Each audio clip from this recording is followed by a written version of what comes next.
BJP के बागी नेता पीएसपी लोकसभा के चंद दिनों के उम्मीदवार और मौजूदा समाजवादी पार्टी नेता दयाशंकर मिश्रा से खास बातचीत की हमारे संपादक का प्रसून शुक्ला ने। आपको दिखाते हैं। शंकर मिश्रा जी जो बस्ती में अभी कुछ दिनों पहले बहुजन समाज पार्टी से लोकसभा के उम्मीदवार रहे और उससे एक हफ्ते पहले 35 साल तक बीजेपी के कमल को उठाकर चलते रहे।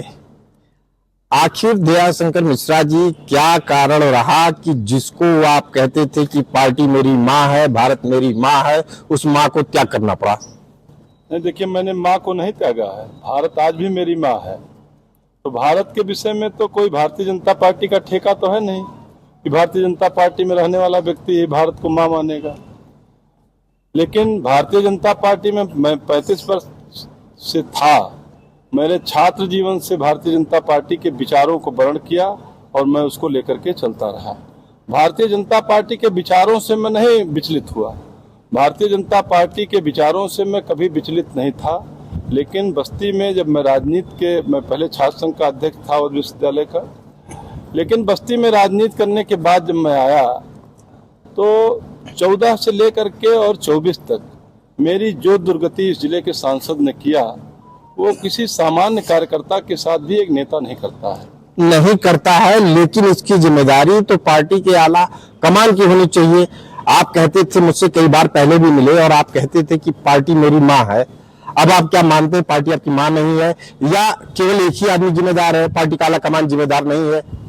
देखिए, अगर आला कमान अपने कार्यकर्ताओं के विषय में सोचना बंद कर देता है और एक व्यक्ति के भरोसे रह जाता है तो आला कमान की दक्षता, योग्यता और क्षमता पर प्रश्न उठना उचित हो जाता है।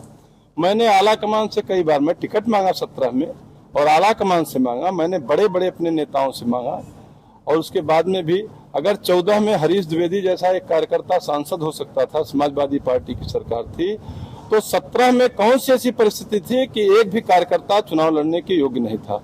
मैंने प्रधानमंत्री जी से शिकायत किया और प्रधानमंत्री जी ने फिर ओम माथुर जी से कहा। ओम माथुर जी ने मुझे 1.5 घंटे बुला करके मुझसे बात किया और उसके बाद में भी नोटिस में मैं नहीं आया। सुनील बंसल जी से आपकी क्या बात हुई? देखिए, मेरी बात 17 में जब मुझे टिकट नहीं मिला और हवाई अड्डे पर लखनऊ के जिस दिन घोषणा पत्र जारी करने आ रहे थे माननीय राष्ट्रीय अध्यक्ष अमित शाह जी, उस दिन हम लोगों ने उनका घेराव किया और उसके बाद घेराव के बाद वो चले गए। लेकिन उसके बाद मुझे बुलाया गया, माननीय नागेंद्र जी ने मुझे बुलाया, मैं गया। और नागेंद्र जी बिहार के जो संगठन मंत्री, बिहार झारखंड के बिहार के संगठन मंत्री, वो हम लोगों के गार्जियन थे। विद्यार्थी परिषद में मैंने उनके ही नेतृत्व में विद्यार्थी परिषद को स्वीकार किया था, तो आज भी वो हम लोगों के गार्जियन ही हैं। तो उन्होंने मुझे बुलाया, मैं गया और राष्ट्रीय अध्यक्ष जी, बंसल जी और मैं तीनों लोगों से बात हुई और माननीय राष्ट्रीय अध्यक्ष जी अमित शाह जी ने उस समय मुझसे कहा कि सरकार बनाओ, आपको उचित सम्मान मिलेगा। और वो उचित सम्मान मैं 7 वर्ष तक ढूंढता रहा, नहीं मिला। और उसके बाद जब बहुजन समाज पार्टी के नेताओं ने मुझसे संपर्क किया और बड़े प्रयास के बाद मैं भारतीय जनता पार्टी को छोड़ना नहीं चाहता था। 1 सप्ताह उन लोगों को मुझे मनाने में लग गया।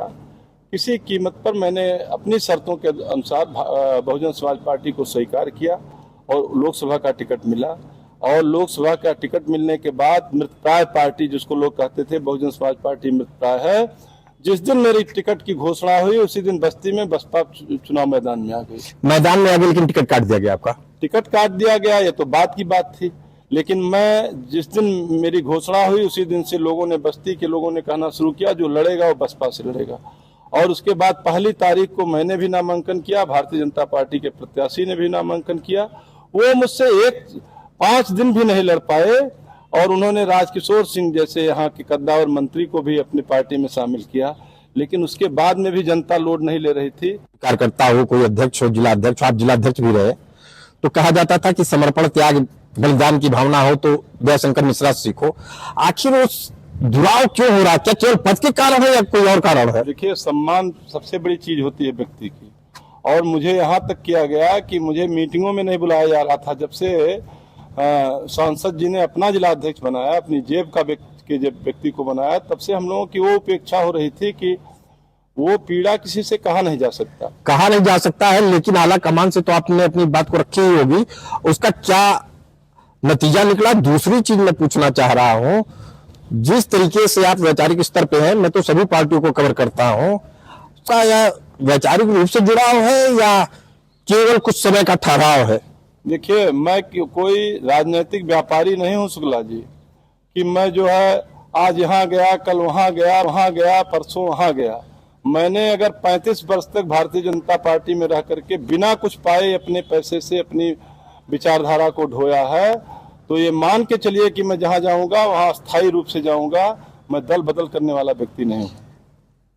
तो ये थे बस्ती के पूर्व बीजेपी नेता और इस समय समाजवादी पार्टी के नेता दयाशंकर मिश्रा जी, जो 35 साल तक बीजेपी का झंडा ढोते रहे, लेकिन यह माना जा रहा है कि बीजेपी के आला कमान ने इनको वो सम्मान नहीं दिया जिसके ये हकदार थे।